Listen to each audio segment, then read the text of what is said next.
और जब सुखदेव जी महाराज जंगल की ओर बढ़े ना, तो व्यास जी महाराज हा पुत्र करके पुकार रहे हैं। तो मानो वृक्षों से आवाज आ रही है कि व्यास जी महाराज आप किसे पुत्र कह रहे हैं? अरे कभी आपका पुत्र है, कभी आप किसके पुत्र रहे हैं? और इतना ही नहीं, आगे एक सरोवर था, वहां पर कुछ स्त्रियां बिना वस्त्र के स्नान कर रहे थे। सुखदेव जी महाराज गुजर गए, लेकिन स्त्रियों को लज्जा नहीं है। जैसे ही व्यास जी महाराज गुजरने लगी, स्त्रियां अपने वस्त्र को ठीक करने लगी और हाथ जोड़ के बोल पड़ी कि महाराज अपराध हो गया, मुझे क्षमा करो। व्यास जी महाराज विचार करने लगे, राम राम, अरे हम 80 वर्ष के तुम्हारे बाबा के समान, मुझे देख करके तुम्हें लज्जा आ रही है, और मेरा अभी पुत्र युवक जो कि युवान है, जवान है, बाप स्वास्थ्य से गुजरा, तो कोई फर्क नहीं पड़ा। स्त्रियां कहती हैं कि व्यास जी महाराज जो सुखदेव जी महाराज है, इनके अंतःकरण में कोई विषय वासना नहीं है। ये तो स्त्री पुरुष के भेद को ही नहीं समझते, कोई भेद नहीं है, लेकिन आप वो ज्ञानी है।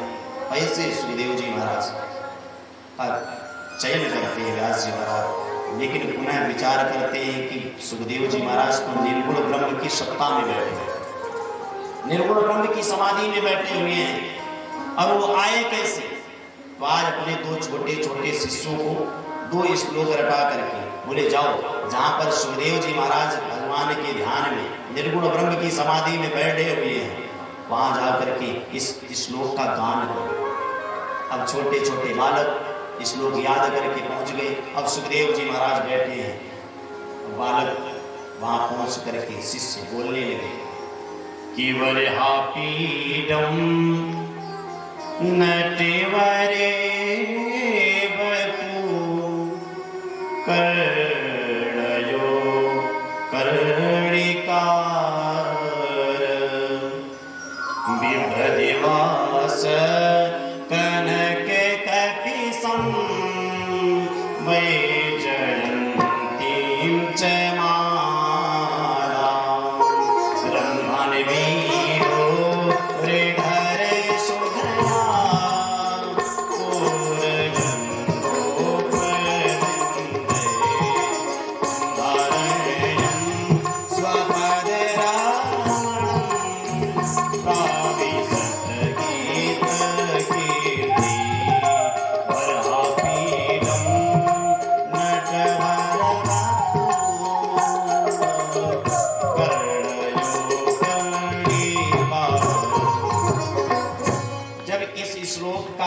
किए ना, तब जो सुखदेव जी महाराज निर्गुण ब्रह्म की सत्ता में बैठे हुए थे, समाधि में, ध्यान में, उनका नेत्र खुल गया और चारों तरफ देखने लगे। बोले भैया बड़ा सुंदर श्लोक है, अरे आपके परमात्मा बड़े सुंदर हैं, 2-4 और सुनाओ।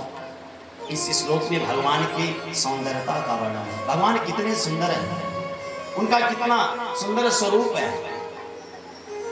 मानो भगवान मोर का पंख धारण किए हैं, अपने कानों में कनेल का पुष्प धारण किए हैं, वरहा पीडम नटवर वपु कर्णयो कर्णिकार।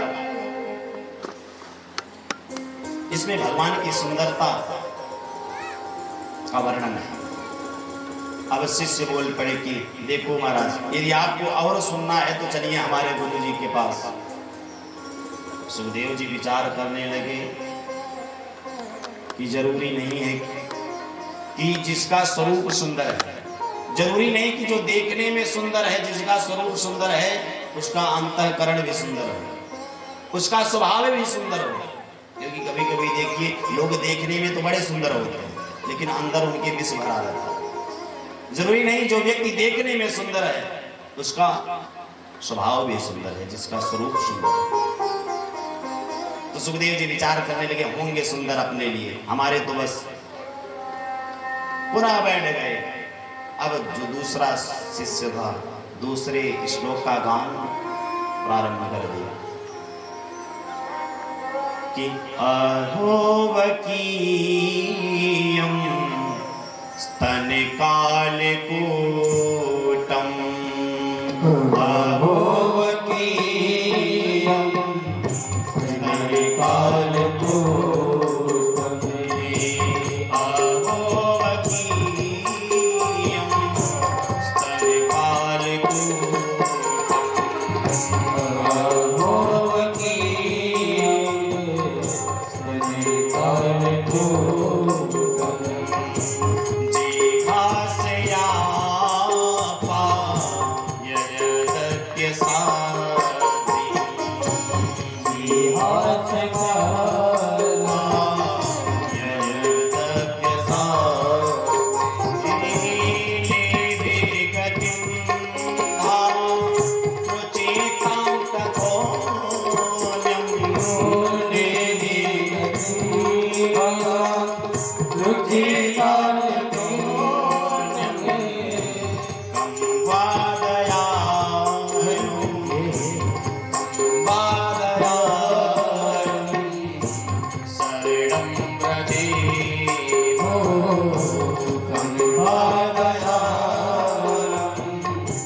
और जैसे ही इस श्लोक को सुना है, जैसे ये श्लोक सुखदेव जी महाराज के श्रवण रंध्र में पड़ा है, सुखदेव जी महाराज आसन को छोड़ करके खड़े हो गए और हाथ जोड़ के बोल पड़े, क्योंकि इस दूसरे श्लोक में भगवान के स्वभाव का वर्णन है कि मेरे कन्हैया, मेरे गोपाल, मेरे गोविंद केवल सुंदर ही नहीं है, वो दिखते ही सुंदर नहीं, उनका जो स्वभाव है, जो अंतःकरण है, आप विचार करिए। अहो वकीयम अस्तन कालकूटम, जो बकासुर की बहन है पूतना, वो भगवान को मारने के लिए है, लेकिन हमारे कन्हैया कितने दयालु हैं, उसको भी मात्रोचित गति प्रदान कर दी, जो कि यशोदा मैया को वर्षों बाद मिली। अहो वकीयम, क्योंकि पूतना अपने स्तन में कालकूट नामक विष लगा करके कन्हैया को मारने के लिए आई थी, लेकिन उसे भी कन्हैया मात्रोचित गति प्रदान कर दी। जब सुखदेव जी ने सुना कि नहीं, मेरे कन्हैया केवल सुंदर ही नहीं, उनका स्वरूप ही सुंदर नहीं, वो देखने में अकेले सुंदर नहीं, उनका जितने वो सुंदर है उससे कहीं ज्यादा सुंदर उनका स्वभाव है, उनका भाव है। अब सुखदेव जी महाराज बोल पड़े कि महाराज और सुनाइए। शिष्य बोल पड़े कि महाराज यदि और सुनना है तो चलो बजहा गांव में कथा हो रही है, सुन हमारे श्री धारा सिंह जी के यहाँ। अब सुखदेव जी महाराज चल पड़े। देखिए भागवत की कितनी महत्ता है। 2 श्लोक सुनने के बाद सुखदेव जी महाराज चल दिए, जा करके व्यास जी को प्रणाम करते हैं और सुंदर श्री व्यास जी महाराज सुखदेव जी को भागवत संहिता का अध्ययन कराते हैं। सूत जी कहते हैं कि ऋषियों, और समय आने पर सुखदेव जी इसी भागवत कथा को किसको सुनाया था? बोलिए। देखिए कथा में बोला करिए, इससे लगता है कि हाँ आपको याद। देखिए बोलने से कई फायदा है, बोलने से आपको याद हो जाएगा। मान लो हम नहीं भी रहेंगे तब भी आप लोग कथा कह सुन लेंगे। और क्या, परीक्षित को सुनाए। अब सूत जी पुनः कह दिए कि महाराज परीक्षित को क्यों सुनाए, आखिर सुखदेव जी परीक्षित को ही पात्र क्यों बनाए, और परीक्षित को 7 दिन में मरने का श्राप क्यों मिला, आप इस कथा को विस्तार से कहें। तब सूत जी महाराज कहते हैं कि मैं परीक्षित की कथा कहना जरूरी नहीं समझता, लेकिन जिसकी कथा भगवान से जुड़ जाए उसकी कथा भगवान से कम नहीं होती। आप विचार करिए कि भक्तमाल जो एक पुस्तक है उसकी जरूरत क्यों पड़ी, क्योंकि जिसकी कथा भगवान से जुड़ जाता है, जिसका जीवन भगवान की जिसके ऊपर कृपा हो जाता है, वो भी वंदनीय हो जाता है, वह भी वर्णनीय हो जाता है। तो महाभारत में प्रवेश करते हैं। जैसे आप विचार करिए, जो रामचरितमानस की कथा होती है, नाम तो है रामचरितमानस, लेकिन पहले शिव जी की कथा आती है। शिव जी की कथा आती है तब राम जी की कथा आती है कि नहीं? और ऐसे भागवत में पहले महाभारत की कथा आती है, और इसमें होता है कृष्ण जन्म, लेकिन पहले राम जन्म होता है, उसके बाद कृष्ण जन्म की कथा आती है, क्योंकि सब चीज की जरूरत है। कहते हैं सूत जी महाराज सौनक जी से कि महाराज जिस समय महाभारत का युद्ध चल रहा था और सारे कौरव मारे जा चुके थे, यदा मृदे कौरव सिंजया नाम वीरेश्वतो वीर गतिम गतेषु मृकोदरा विधिगदाभिमर्श भगिनो रुदन्ते धृतराष्ट्रपुत्र। जिस समय महाभारत का युद्ध समाप्त हो चुका था, सारे कौरव मारे जा चुके थे, केवल एक दुर्योधन घायल अवस्था में पड़ा रहा और अपनी मृत्यु का एक एक पल गिन रहा है। अब मृत्यु हो जाए, अब प्राण निकल जाए कि तब प्राण निकल जाए। भीमसेन ने अपने गदा से दुर्योधन के जंघा को घायल कर दिया। घायल पड़ा, आ भर रहा है, तब तक उसका जो मित्र है, दुर्योधन का मित्र कौन है? जो जैसा होता है उसका मित्र भी वैसा होता है। यदि आप ये करते हैं तो आपका मित्र मंडली भी ज्यादातर इसी प्रकार के रहेंगे। यदि आप कथा सुनते हैं या भक्त हैं तो आपके जो साथ वाले मित्र भी ज्यादातर भक्त ही रहेंगे। दुर्योधन का मित्र पहुंचा अश्वत्थामा, और जैसे अश्वत्थामा पहुंचा देखा दुर्योधन तुम्हारी यह स्थिति। अरे मित्र, हमने तुम्हारा वह राज्य देखा है, वह साम्राज्य देखा है, तुम एक बार आदेश कर देते थे तो किसी की हिम्मत नहीं कि आपके आज्ञा का अवहेलना ना कर दे, आपके आज्ञा को नकार दे। लेकिन आज तुम्हारी यह स्थिति, बताओ मित्र मैं तुम्हारे लिए क्या कर सकता हूं? क्योंकि कहा गया है जिन मित्र दुख होई दुखारी तिन्हि विलोकत पातक भारी। मित्र बताओ मैं तुम्हारे लिए क्या कर सकता हूं? जब दुर्योधन आंख उठा के देखा, उसके आंखों में जल भर गया। बोल पड़ा अश्वत्थामा, अरे तुम तो जानते हो कि हम 100 भाई थे और 100 के 100 हो गए, मेरा भी अंतिम क्षण चल रहा है। यदि मित्र तुम मेरे लिए कुछ करना चाहते हो, यदि तुम मेरे लिए शुभ चिंतक हो, यदि मित्र धर्म का पालन करना चाहते हो, तो पांडव 5 थे और 5 में से एक भी कम नहीं हो। यदि तुम एक भी पांडवों का वध कर दोगे तो मैं कम से कम शांति से मृत्यु को प्राप्त कर लूंगा, सहजता से मर सकूंगा। दुर्योधन हंस पड़ा। दुर्योधन हंसा, अश्वत्थामा को भी हंसी आ गई। अश्वत्थामा बोल पड़ा, मित्र अरे तुम एक की बात करते हो, मैं 5 को मार करके आता हूं। अश्वत्थामा चल दिया रात्रि के समय, और आज विजय रात्रि थी। आज महाभारत युद्ध पर विजय प्राप्त किए थे पांडव, और शयन कक्ष में लेट गए थे अपने अपने सभी बिस्तर पर। तब तक द्वारिकाधीश आ गए। द्वारिकाधीश ने जब देखा, बोल पड़े पांडवों से कि अरे तुम लोग रात्रि में यहाँ शयन कर रहे हो? अरे आज विजय की रात्रि है, आज हम लोगों ने महाभारत युद्ध पर विजय प्राप्त किया है। और इस रात्रि को देखो, जब कोई प्रधान हो जाता है, कोई विधायक हो जाता है, तो उस रात्रि में कितना जश्न मनाता है। अरे ये विजय की रात्रि है, चलो कहीं बाहर धूमधाम से मनाते हैं। और पांडवों को लेकर के द्वारिकाधीश चल दिए, क्योंकि कन्हैया जानते थे कि जाको राखी साया मार सके ना कोई, और बालिन बांका करे सके जो जगे वे। जिसके रक्षक परमात्मा है, जिसकी सुरक्षा परमात्मा करते हैं, यदि संसार एक तरफ हो जाए लेकिन उसका कुछ हित नहीं कर सकता।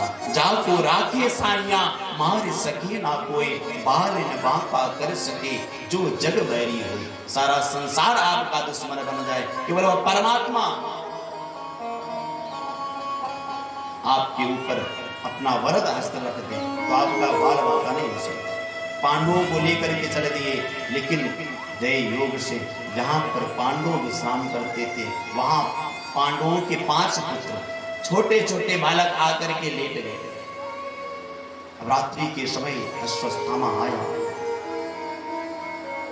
और सब चादर से मुंह ढक करके सो रहे हैं। अश्वत्थामा गया और 500 पांडवों के पुत्रों के सर को काट करके एक वस्त्र में लपेट करके वहां से, आप विचार करिए, छोटे छोटे बालक। अश्वत्थामा वहां से चला और इधर सुबह हुआ महाराज। जैसे द्रौपदी मैया आई, बात विचार करने लगी कि आज इतना विलंब हो गया, अभी पुत्र जागे नहीं। द्रौपदी मैया गई और जाकर देखती हैं तो 5 के 500 पुत्रों के सर गायब हैं। और जैसे आज द्रौपदी मैया ने देखा है, द्रौपदी मैया इस दृश्य को देख नहीं पाई, जमीन पर गिर गई और चिल्लाने लगी कि अश्वत्थामा, मेरे छोटे छोटे बालकों ने, मेरे पुत्रों ने तुम्हारा क्या बिगाड़ा था? अरे कौन सा अपराध कर दिया? अभी तो ये दुनिया में भी, दुनिया के मुख को भी नहीं देखे थे और तुमने ऐसा जघन्य अपराध किया। आप विचार करिए, जिस माँ के छोटे छोटे 5 बालक हों और 5 बालक की हत्या हो जाए, इस माँ के हृदय पे ऐसा चोट लगेगा, वो माँ कैसे सहन कर सकती है। माता शिशूनां निधिनं सुतानां निशम्य घोरं परितप्यमाना। पुत्रों के निधन कर देख करके आज द्रौपदी मैया विलाप करने लगी। पूरी पक्षी की बात आज पुत्र पुत्र कह करके पुकारने लगी। और तब तक पांडव आ गए और जैसे ही देखा इस दृश्य को पांडव घबरा गए और अर्जुन धनुष लेकर के प्रतिज्ञा कर लिए कि देवी, जिसने भी ऐसा जघन्य अपराध किया है उसको मैं प्राण दंड दूंगा, तुम्हारे सामने ले आकर के और तुम्हारे सामने। और अर्जुन चल दिए। द्वारिकाधीश से बोले कि द्वारिकाधीश रथ लाओ। द्वारिकाधीश रथ लेकर के आए हैं और अर्जुन सवार हो गए। इधर अश्वत्थामा पहुंचा है दुर्योधन के पास। जैसे दुर्योधन देखता है अश्वत्थामा को, दुर्योधन बोल पड़ा, मित्र आ गए। अश्वत्थामा बोल पड़ा, हाँ। और तुम एक की बात कर रहे, तेरे में 5 के 5 पांडवों के सर को अपने साथ लेकर के आया। दुर्योधन घबरा गया, बोला कोई। जब इतना हुआ तो अश्वत्थामा तुरंत सर को निकाल करके और दुर्योधन के हाथ में दे दिया। दुर्योधन जैसे सर को हाथ में पकड़ करके और दबाया है, उसकी 5 उंगलियां सर में चला गया। दुर्योधन बोल पड़ा, अश्वत्थामा अरे तूने ये क्या कर दिया? ये 5 पांडव नहीं है, तुमने तो 5 पांडवों का वध कर दिया है। अब तो मेरे वंश में कोई जन्म देने वाला भी नहीं है। मेरे वंश को तुमने निर्वंश कर दिया। और चिल्लाते हुए अश्वत्थामा ने जब इतना कहा तो दुर्योधन का प्राणांत हो गया, क्योंकि दुर्योधन को एक श्राप था कि जब तुम्हारे जीवन में सुख और दुख तत्क्षण प्राप्त होंगे तभी तुम्हारी मृत्यु हो जाएगी। बचपन में दुर्योधन बड़ा उदंड था, जाकर के संतों के आश्रम में उत्पात करता था और जब संत कुछ बोले तो रोने लगता था झूठ मूठ कर। संतों ने श्राप दे दिया कि जाओ तुम्हारी मृत्यु भी ऐसे हो। अब अश्वत्थामा घबराया कि यदि यह पांडव के पुत्र हैं तो अब पांडव मुझे छोड़ने वाले नहीं। इधर अर्जुन आए और अश्वत्थामा भाग रहा है, लेकिन जब समझ गया कि मैं अपनी सुरक्षा नहीं कर सकता तो ब्रह्मास्त्र चला दिया। और जैसे ब्रह्मास्त्र का संधान किया है, अर्जुन जी घबरा गए, आकर के कन्हैया के चरणों में बोल पड़े कि कृष्ण कृष्ण महाबाहो भगितानां भयंकर त्वमेको द्यहमानानां पवर्गोऽसि संसृते। अरे कृष्ण तुम मेरी रक्षा करो, कृष्ण तुम भक्तों को आश्रय देते हो, मुझे भी आश्रय दो, नहीं तो यह ब्रह्मास्त्र मुझे जला करके भस्म कर देगा। जैसे ही अर्जुन इतना बोले, द्वारिकाधीश बोल पड़े, अर्जुन तुम ऐसी बातें कर रहे हो? अरे मैंने तुम्हें गीता का उपदेश दिया है। जैसे विष की औषधि विष होती है, जैसे लोहे को लोहे से काटा जाता है, वैसे ब्रह्मास्त्र का काट ब्रह्मास्त्र है।